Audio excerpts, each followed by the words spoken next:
So, good morning.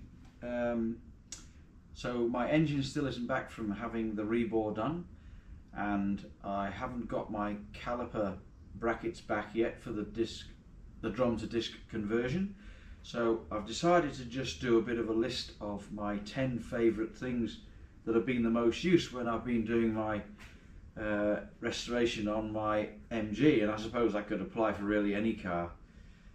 So I've written a bit of a list so I don't forget what I was going to tell you.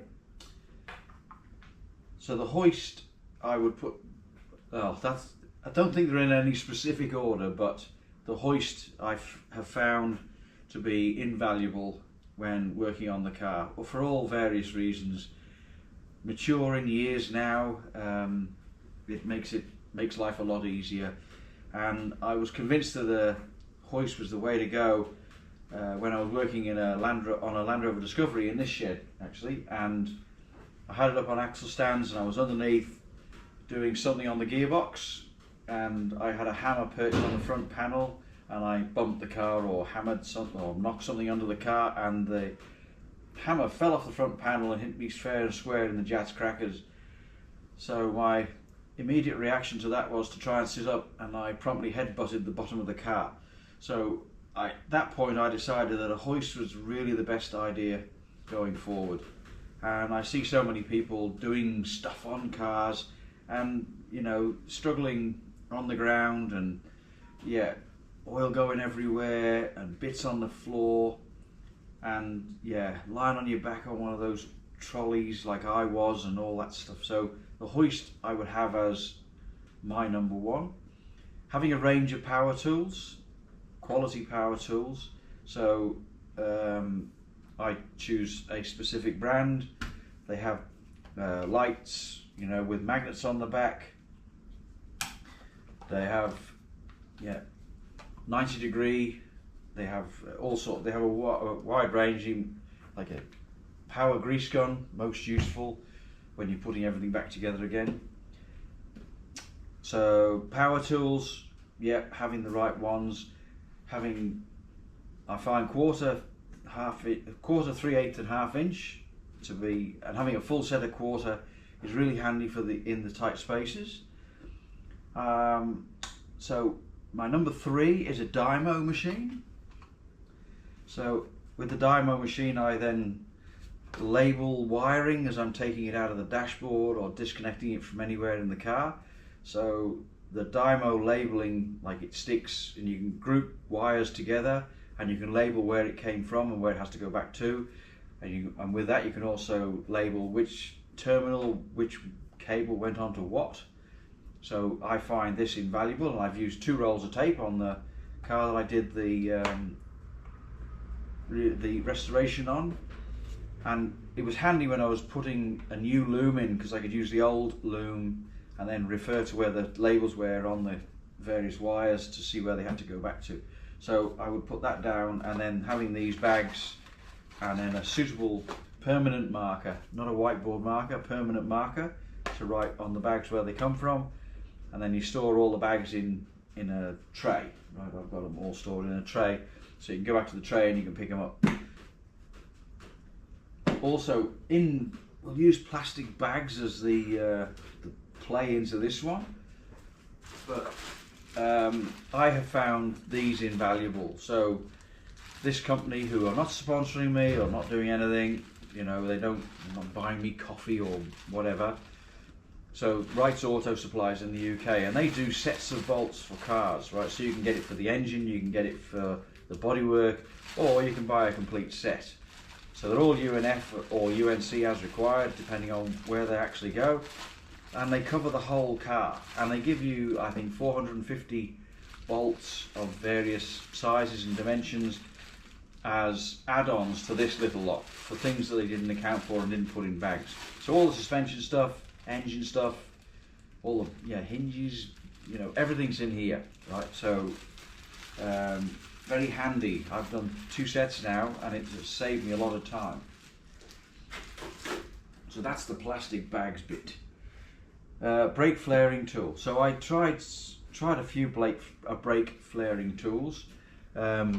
some without great success. So the one that I had the most success with was there's this Vivor one. So the Vivor one, I actually see it like that. Just got it off eBay. Came with everything, and it has worked a treat. I have found that it works better than the other ones that I tried. That's just, I suppose it's my own personal opinion, but I bought some of the cheaper ones and, you know, tried them, and they're your brakes, right? So your life depends on your brakes. So I thought that, like, spending, I think it was about $100 on one of these is well worthwhile. I value my life more than that. And then I've got various brake bending tools. So this one does 1/4, 5/16 and 3/8. It is a bit tricky to get into the tight spots, and I've got another one up in the other shed that does that. So magnetic grabs I've had next. So I've got 2 magnetic grabs. So this is purely magnetic, and this can go in and pick up anything obviously that's magnetic from anywhere you might drop it, like inside doors or inside wings, boots, inside boot spaces. And then I've got this one, which is, it's actually, hopefully you can see, it's got a grab on the end of it, so that you can grab hold of something. So like stainless steel, brass, copper, whatever, so it grabs hold of it and you can then retrieve it. So I found that very useful. Not that I drop a lot of stuff in the car anyway, but that's, yeah. So the windscreen stand, so I have a windscreen stand over there.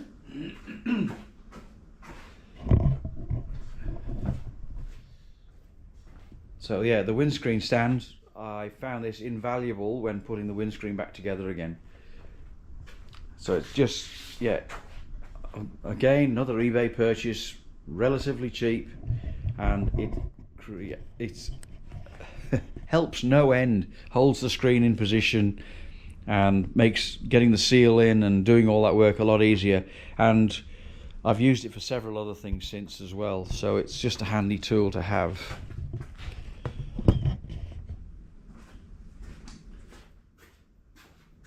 So so one of the other handy tools that I've had, which is not the cheapest, right, is a lathe. So the lathe, I can do lots of stuff on lathe. So I've done lots of machining washers, other bits and pieces.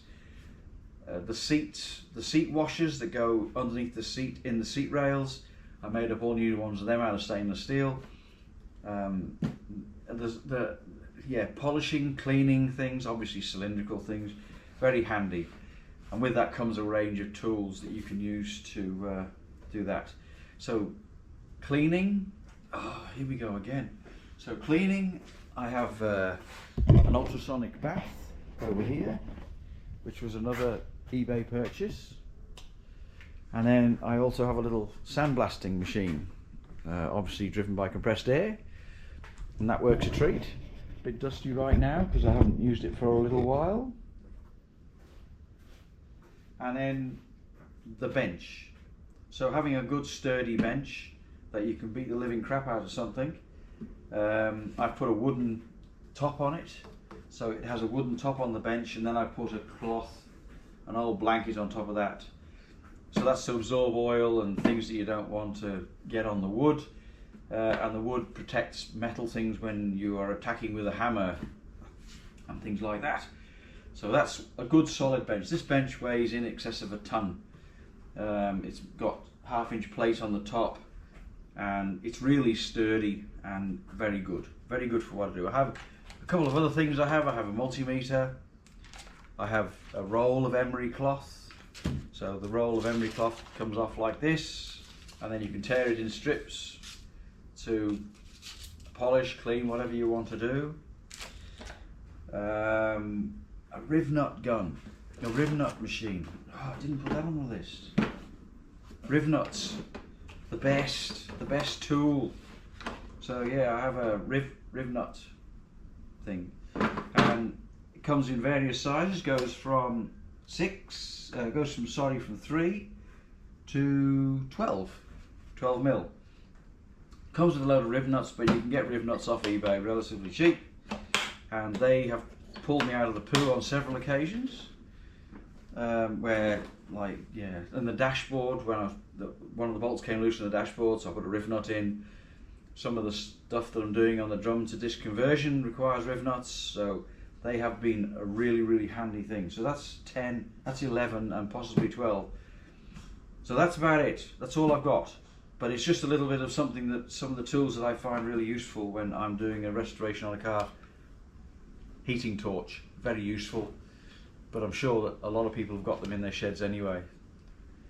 Heat, good, in the right circumstances and not out of control. Alright, so I think that'll do for this little segment. Good pair of scissors, box cutters with sharp blades. Blunt blades are dangerous, so make sure you've got a sharp blade in there.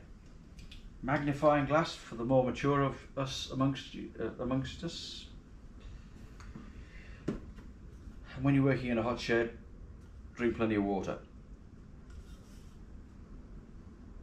Oh, that's good. Alright, so I think we'll call it quits at that.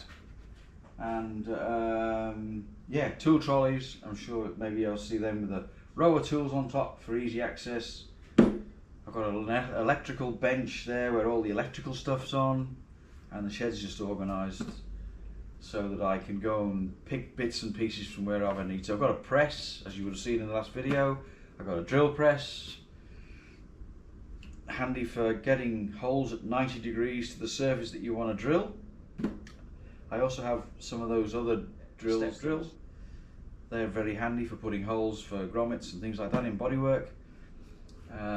What else? No, I think we'll call it quits at that. Enough said. I'll just say bye for now. Oh, before I go, thank you very much indeed for the comments and the subscriptions. I haven't got many to go now till I'm at 1,000, so I've got like, I think 12 to go.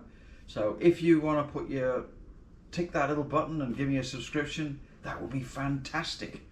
I would be so appreciative of that. Thank you very much indeed, and enjoy the videos, and yeah, hope you get something out of them. Bye for now.